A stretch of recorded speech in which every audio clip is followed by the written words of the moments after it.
Last week, I posted a video about Rutgers and the financial challenges in college athletics, and the feedback was unbelievable.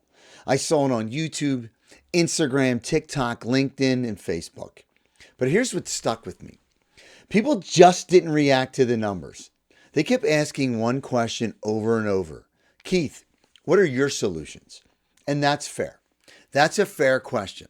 And that's why we're having this conversation today. This video isn't the be all and end all. It isn't a perfect blueprint, but it's a start. And it's grounded in math, governance, and reality. So stick with me. I'm going to give you my top 5 solutions on what has to change in college athletics. But before we go any further, if you're watching this on Instagram or Facebook, type the word guide in the comments right now, and I'll send you the free College Recruiting Jumpstart Guide. And if you're watching on any other social media, please go to the link in my bio to get it. The guide walks families through the recruiting process in the correct order so you're not guessing. Go do it right now. Now let's set the stage. Rutgers University was the beginning of this. Their numbers were made public, and that turned speculation into simple math. But this is just not about Rutgers. Florida State reportedly ran one of the largest deficits in the country, well over $100 million in a single year, according to multiple reports. We talked about UCLA, Arizona, Cal, Washington, all in different states, all in different conferences, but the same problem. The richest programs in the country are losing massive amounts of money. And that matters for recruiting opportunities and ultimately your family's decision making. This is not theoretical, this is real. So most people think college athletics as a growth industry: bigger, richer, more TV money, more NIL, more opportunities. But here's the reality that no one's talking about: expenses are growing faster than revenue. Facilities cost more, travel costs more, coaching salaries cost more, NIL spending is exploding. But the gate receipts, student fees, and media revenue are not keeping pace. And when money doesn't grow fast enough, something has to give. That's simple finance, and that's the reality. So now let's talk about what this means for your recruiting expectations. When athletic departments feel financial pressure, they change behavior first in recruiting. And here's what you need to know: roster spots tighten, fewer funded scholarships, and fewer developmental opportunities. Older players and transfers get priority because they can win now. Budgets get smaller, and every dollar gets scrutinized, and that matters. Even a sport that has allowed 15 scholarships doesn't mean you'll see 15 fully funded spots. Some schools are choosing to fund 12 or 13 just to control costs. That changes the landscape for high school athletes. And this is not theoretical. It's practical decision making by administrators under financial pressure. Now, let's talk about the solutions. I want to give you my top 5 solutions for what has to change in college athletics. These solutions are rooted in finance, governance, and long-term sustainability. This is not about one school or one conference. It's about a system that has lost control over spending. And everything starts with solution number 1: spending controls and salary caps. If college athletics cannot control spending, nothing else we talk about will fix the problem. This is the foundation. The House settlement was supposed to introduce guardrails. At its core, it was meant to say this: athletic departments cannot spend endlessly without limits. One of the key concepts tied to the settlement was a cap on controllable athletic spending, often discussed in the range of $20.5 million, depending on the institution. Now, that number is not perfect, but the point mattered. For the first time, there was at least an acknowledgement that expenses cannot keep growing unchecked. There has to be a ceiling. Without one, spending will always outrun revenue. Then NIL entered the picture. NIL was supposed to allow athletes to benefit from their name, image, and likeness. That part makes sense. But what happened instead was this: NIL became a workaround. Athletic departments stay technically under internal spending limits while NIL money exploded with no caps, no enforcement, and no connection to revenue. So while the House settlement tried to slow spending, NIL accelerated it, and it did it really fast. And here's what families never see. Some programs are now spending $8 to $10 million on NIL just for like men's basketball alone. That's just one sport and one roster.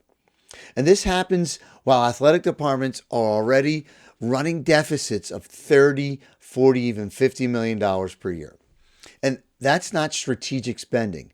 That's an arms race. Any system with unlimited spending ends up the same way.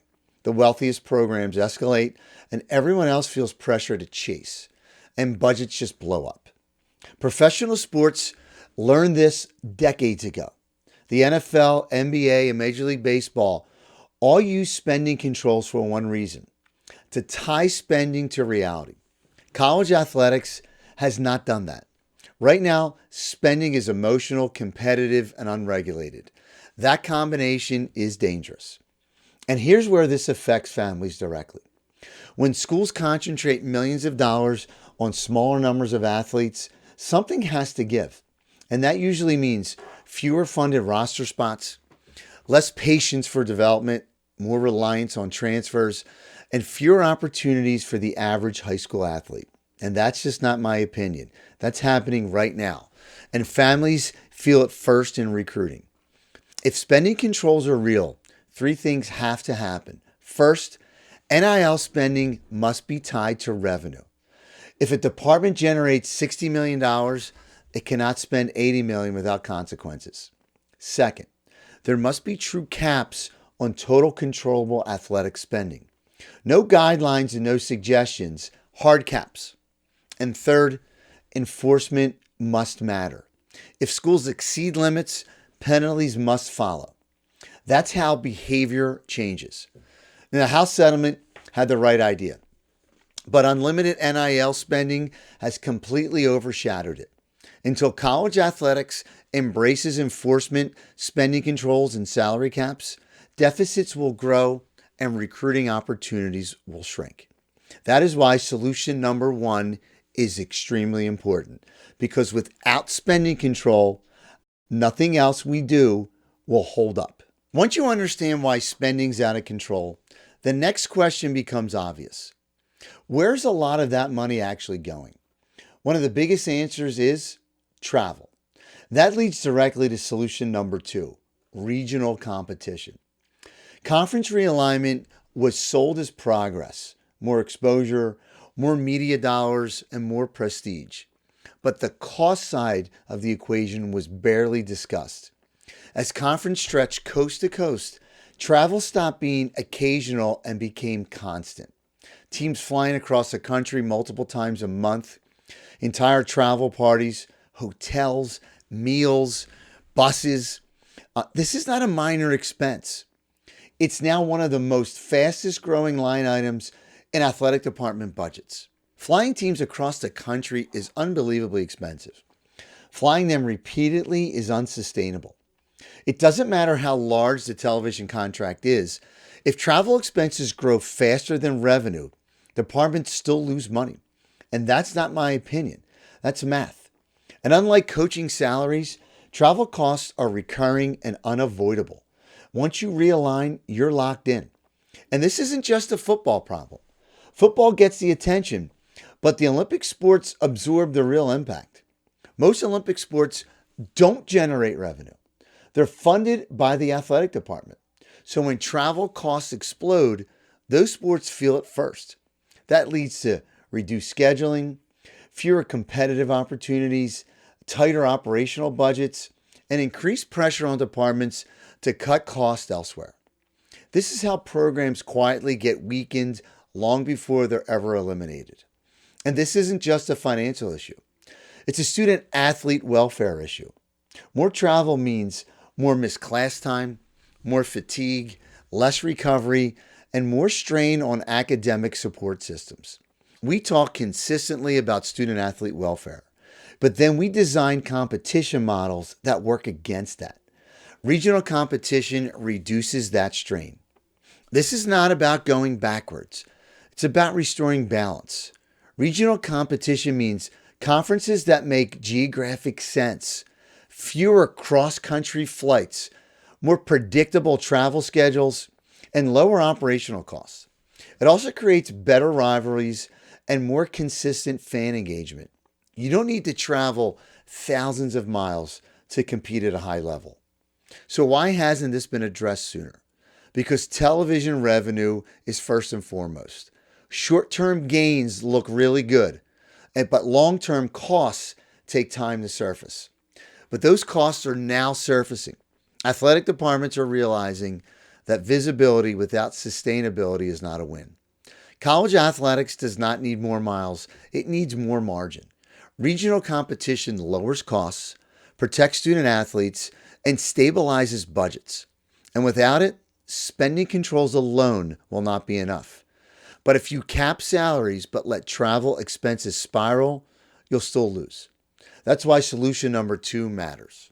Once spending is controlled and once travel is brought back to reality, the next cost pressure schools are already responding to quietly is roster size. And that brings us to solution number 3. Once spending is controlled and once travel is brought back into reality, there's another adjustment already happening inside college athletics, and that's roster size. So this is solution 3. And this one directly affects high school athletes and recruiting families. Let's use basketball as an example because it's a simple and familiar one. Under the NCAA rules and the House settlement framework, a men's basketball roster can carry up to 15 players. That's the rule. But here's the reality. Most Division I programs are not going to operate with 15 moving forward. They're going to operate like professional teams with 12 or 13 players. That might sound insignificant, 2 or 3 roster spots, but financially those spots matter a lot. Families often think roster size is just about numbers. It's not. Every additional player costs money across the entire system. That includes scholarships, meals and per diems, hotels, gear and apparel, athletic training and medical care, academic support, coaching and staff time. Multiply that across a full season. Then multiply that across the entire athletic department. Now you understand why roster size is one of the first levers administrators are going to pull. And it's not punitive. It's financial reality. And here's the key. This isn't some future proposal. This is already happening. I'm hearing this directly from people inside Division I programs that rosters are going to get smaller. Not because coaches want to limit opportunity, because departments are under pressure to control costs. When budgets tighten, depth becomes expensive. And administrators start asking hard questions. Do we need 15 players? Or can we operate with 12 or 13? That question is being asked right now. This is where recruiting shifts. When roster spots shrink, coaches become more selective. And the order of recruiting priorities becomes clearer. And we talk about this all the time. First, coaches recruit their own players on their roster because retention matters and that experience matters. Second, coaches always hit the transfer portal because they're older players and they're game ready. Third, junior college because those kids are developed physically and they're proven at the college level. And last, high school seniors. That doesn't mean high school senior athletes are ignored, but it does mean fewer spots are available for long-term development. And when rosters shrink, those developmental spots disappear first. And this is not about risk. And this is important. This shift is not a judgment on talent. It's a risk calculation. Coaches under pressure want players who can contribute quickly, fewer roster questions, and less long-term financial commitment. High school seniors by nature require that development. And that development costs time, patience, and money. When rosters get smaller, patience becomes expensive. And this is why families are feeling more confused in recruiting. There's going to be fewer Division I spots, more competition for those spots, and more emphasis on transfers. This doesn't mean opportunity is gone. It means opportunity has just shifted. And families who understand this early make better decisions. As rosters tighten at the top, opportunity expands elsewhere. Divisions 2 and 3 programs will still rely on that development. They will still build rosters differently. They still value high school athletes who fit their culture and system. And this is not a downgrade, this is alignment. And in many cases, it leads to a better four-year experience. Roster size reduction is not a theory, it's a response. Schools are adjusting quietly to financial pressures. 2 or 3 roster spots might not sound like much, but across the entire athletic department, it's substantial. And for recruiting families, it explains what you're seeing, why communication feels tighter, why opportunities feel fewer, why timing matters more than ever. This is solution 3, not because it fixes everything, because it reflects where college athletics is already heading. Once spending is controlled, once travel is reined in, and once rosters shrink, there's one group that ultimately has to take responsibility for this system. And that brings us to solution number 4, university leadership. At some point, someone has to take responsibility for this system. And that brings us to solution number 4. University presidents, board of trustees, board of directors, and the NCAA, they have to take control of this. Let's be clear about something. Coaches do not run college athletics. They may get paid more than everybody else, but they don't run it. Athletic directors do not ultimately run college athletics. University leadership does. Presidents sign off on budgets, boards approve spending, and trustees are responsible for institutional risk. Athletics operates under the university, not separate from it. So when deficits grow year after year, this is no longer an athletic department issue. It's a governance issue. The NCAA has been very public about wanting Congress to step in. Federal legislation, national standards, legal protection, that may happen. But waiting is not a strategy. University leadership does not need Congress to demand fiscal responsibility. They already have the authority to act. And in many cases, they already are, but just quietly. This does not require reinventing the system. It requires decision making. University leadership must demand balance or justifiable athletic budgets. They need to tie spending to realistic revenue and require multi-year sustainable plans and say no when spending outpaces logic. This is not anti-athletics. I'm in athletics. This is pro-institution. Athletic deficits don't exist in isolation. When athletics run a $30, $40, or $50 million deficit, that money comes from somewhere. We talked about it. It comes from student fees, general operating budgets, state support. And that affects academic programs, their staffing, their facilities, and tuition pressure. Boards have a fiduciary responsibility to protect the institution. Ignoring athletics because it's popular is not leadership. The NCAA still matters, but it has to enforce standards and not just suggest them. Guidelines without reinforcement do not change behavior. If the NCAA wants credibility, it has to set clear financial standards, enforce them consistently, and support presidents who make difficult decisions. This is about restoring trust in governance. College athletics does not need more committees. It needs leadership. University presidents, boards, and the NCAA already have the authority to act. They don't need permission. They need to resolve this. Until leadership steps in and takes ownership of the system, the financial instability will continue. And that is why solution number 4 matters. Now, there's one final piece that ties this all together, and that's transparency. And that brings us to solution number 5. Solution number 5 is transparency. If we're going to fix this, we have to stop pretending we cannot see the problem. Right now, too many athletic departments are using numbers that look clean on paper, but they hide what is actually happening. Not always illegal, but always intentional.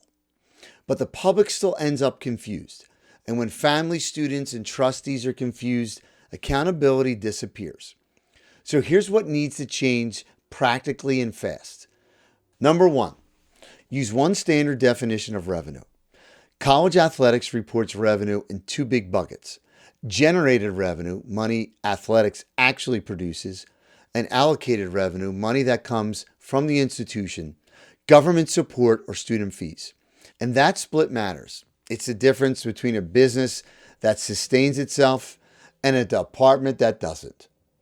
Number two, make student fees impossible to bury.